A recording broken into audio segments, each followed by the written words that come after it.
Hello guys, DG study પર તમારું સ્વાગત છે। આજના વિડીયોમાં આપણે ધોરણ 9માં જે ગાલાનો વિકાસ પરીક્ષાલક્ષી અસાઇનમેન્ટ આવેલો છે તેમાં આપણે જે ગણિત છે તેમાં ગણિતમાં વિભાગ સીમાં જે પ્રકરણ નંબર 15 આવેલો છે તેનું અહીંયા આપણે સંપૂર્ણપણે સોલ્યુશન જોશું।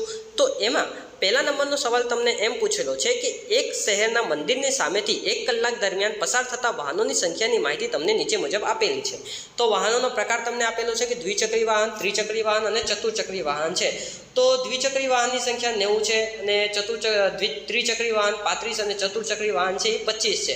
તો મંદિરની સામે છે પસાર થતું વાહન જે છે એ દ્વિચક્રી વાહન હશે તેની તમને સંભાવના શોધવાની છે। તો સંભાવના માટે સૌથી પહેલાં આપણે કુલ પરિણામ શોધી લઈએ। તો કુલ પરિણામમાં આપણે શું થશે તો પસાર થતા કુલ વાહનોની સંખ્યા, તો પસાર થતા કુલ વાહનોની સંખ્યા કેટલી છે તો દ્વિચક્રી, ત્રિચક્રી અને ચતુર્ચક્રી ત્રણેયનો સરવાળો કરી દેજો। તો દ્વિચક્રીની સંખ્યા છે 90, ત્રિચક્રીની સંખ્યા છે 35 અને ચતુર્ચક્રીની સંખ્યા છે 25। તો ત્રણેયનો સરવાળો કરશો તો તમારો આવશે 150। હવે તમને દ્વિચક્રી પસાર થતું વાહન જે છે એ તમારું દ્વિચક્રી વાહન હશે એની તમને સંભાવના શોધવાની છે। તો સૌથી પહેલાં દ્વિચક્રી વાહનની સંભાવના કેટલી, વાહનોની સંખ્યા કેટલી છે એ તમે શોધી લેજો। તો દ્વિચક્રી વાહનની સંખ્યા છે તમારો 90, તો તમારું શક્ય પરિણામ થશે 90। તો તમારું જે સંભાવના પી બરાબર તમારું શું થશે કે તમારું શક્ય પરિણામના છેદમાં કુલ પરિણામ તમારું આવશે। તો તમારું શક્ય પરિણામ જે છે એ તમને 90 આપી દીધેલ છે, કુલ પરિણામ જે છે એ તમારું 150 આપી દીધેલ છે। અહીંયા 0 0 કેન્સલ થઈ જશે। હવે 3 તેરી 90 થાય છે અને 3 50 જે છે એ 15 થાય છે। તો 3 3 કેન્સલ થઈ જશે, તો તમારો જવાબ જે છે એ તમારો આવશે 3/5। એવી રીતે વાત કરીએ તો બીજા નંબરનો તમને સવાલ એમ પૂછેલો છે કે ઘઉંના લોટની થેલી પર 5 કિગ્રા વજન લખેલ હોય એવી 11 થેલી પસંદ કરી તેમાંથી ખરેખર કેટલો લોટ છે તેનું વજન નીચે પ્રમાણે છે।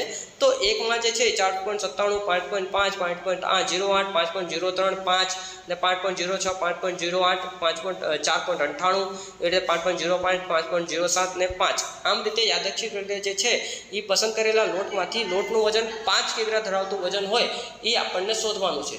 તો 5 કિગ્રા વજન ધરાવતું લોટ આવે એની આપણે શોધવાનું છે। તો અહીંયા કુલ પરિણામ તમારું કેટલું થશે તો કુલ થેલી છે 11, તો કુલ પરિણામ તમારું થશે 11। અને 5 કિગ્રા લોટ ધરાવતી થેલી કેટલી છે તો 5 કિગ્રાથી વધુ લોટ ધરાવતી થેલી છે એ આપણને શોધવાની છે। તો અહીંયા બધા 5 કિગ્રાથી વધુ લોટની સંખ્યા તમે ગણી લેજો। તો તમારું 1, 2, 3, 4, 5 અને પછી અહીંયા 6 અને એવી રીતે 7 એટલે કે ટોટલ 7 એવા લોટની છે જેની સંખ્યા જે છે 5 કિગ્રાથી વધુ છે। તો શક્ય પરિણામ થશે તમારું 7। તો સંભાવનાનું સૂત્ર આવે છે તમારું શક્ય પરિણામના છેદમાં કુલ પરિણામ।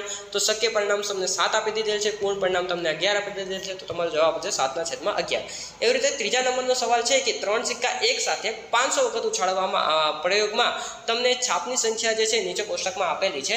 તો જે છે એક સાથે જ્યારે 3 સિક્કાને આપણે ઉછાળીએ તો જો છાપની સંખ્યા ન મળે એવી સંખ્યા મળે છે તમારે 70, એક વખત છાપ મળે છે એવી 190 વખત થાય છે, બંને વખત છાપ મળે એ તમને જે છે 175 થાય છે અને ત્રણેય પર તમારે છાપ મળે એ જે છે થાય છે તમારું 65 વખત થાય છે। તો છાપની સંખ્યા 0, 1, 2, 3 આવે દરેક ઘટનાની સંભાવના તમને શોધવાની છે અને સંભાવનાનો સરવાળો જે છે 1 થાય છે તે પણ તમને ચકાસવાનું છે।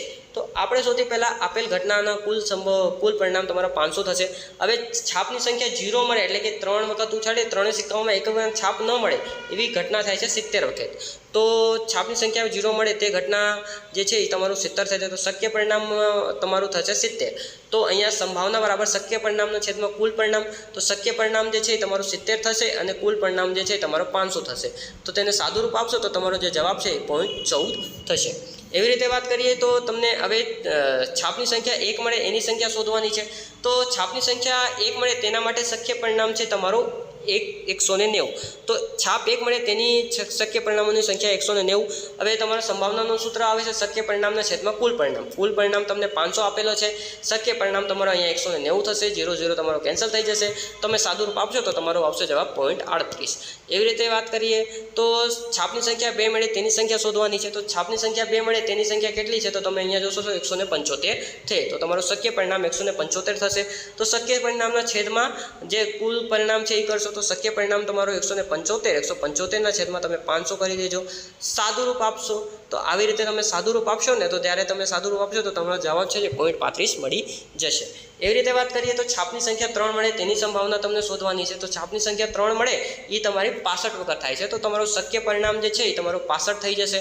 તો જે તમારી સંભાવના છે એ તમારું 65ના છેદમાં 500. તો 13 5 65 થાય છે અને 5 જે ગુણ્યા 100 છે એ થાય છે. તો 5 અને જે 5 છે કેન્સલ થઈ જશે. તો 100ના છેદમાં તમારું 13 આવશે. તો તમારો જવાબ આવશે 0.13. હવે બધાનો સરવાળો કરી લેજો. તો P1, P2, P3 અને P4 બધાનો સરવાળો 0.14, 0.38, 0.35 અને 0.13 આ બધાનો સરવાળો કરશો ને તો તમારો જવાબ છે એ તમારો 1 મળી જશે. એવી રીતે વાત કરીએ તો ચોથા નંબરનો સવાલ તમને એમ આપેલો છે કે એક પાસો 400 વખત ફેંકવામાં આવે છે તો પાસા પર 1, 2, 3, 4, 5 અને 6 આવૃત્તિઓ મળી તેના કોષ્ટક તમને આપી દીધેલ છે. તો દરેક પરિણામની તમને સંભાવના શોધવાની છે. તો સૌથી પહેલાં કુલ જે છે પરિણામ તમને શોધવાનું છે. તો કુલ પરિણામ જે છે તમારું શું થશે? આ બધાનો સરવાળો. તો બધાનો સરવાળો કરશો તો તમને 400 મળી જશે. હવે પાસા પર 1 આવે તેની સંભાવના શોધવાની છે. તો પાસા પર 1 મળે તેના શક્ય પરિણામો છે 68. તો શક્ય પરિણામ તમારા આવશે 68ના છેદમાં તમે 400 કરી દેજો. તો તે તમારો જવાબ છે એ તમારો આવશે 0.17. એવી રીતે વાત કરીએ તો જે તમારો પાસા પર 2 અંક મળે તેની સંભાવના શોધવાની છે. તો 2 અંક મળે તેની સંભાવના છે 70. તો તમારો જવાબ સંભાવના છે 70ના છેદમાં 400. તો હવે સાદુરૂપ આપશો તો તમારો જવાબ આવશે 0.175. એવી રીતે વાત કરીએ તો પાસા પર તમારો 3 અંક મળે તેની સંભાવના શોધવાની છે. તો 3 અહીંયા કેટલી વખત મળે છે? 74 વખત મળે છે. તો તમારું પરિણામ મળશે 74ના છેદમાં જે છે 400 બનશે. તો 0.185 જવાબ આવશે.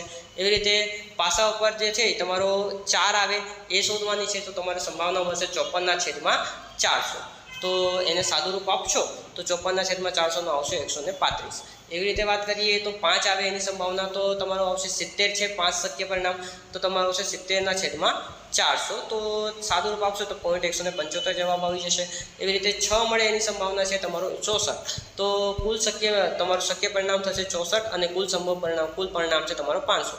તો 400. તો 64ના છેદમાં 400 કરશો તો જે તમારો જવાબ છે એ 0.16 આવી જશે. તો એવી રીતે તમે આનું સોલ્યુશન કરી લેવાનું રહેશે. એવી રીતે વાત કરીએ તો 5મા નંબરનો સવાલ છે કે મેળામાં 70 છોકરાઓ, 80 છોકરીઓ અને 20 પુરુષો અને 30 સ્ત્રીઓ આવેલ છે.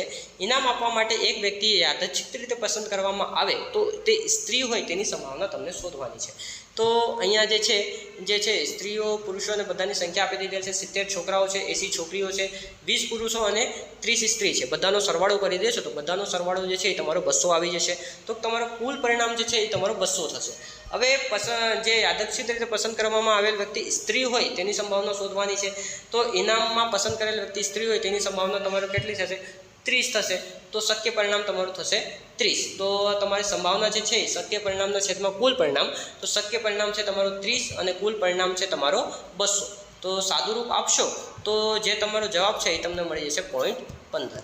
એવી રીતે finally this is the end of our lecture. Thanks for watching this and God bless you all.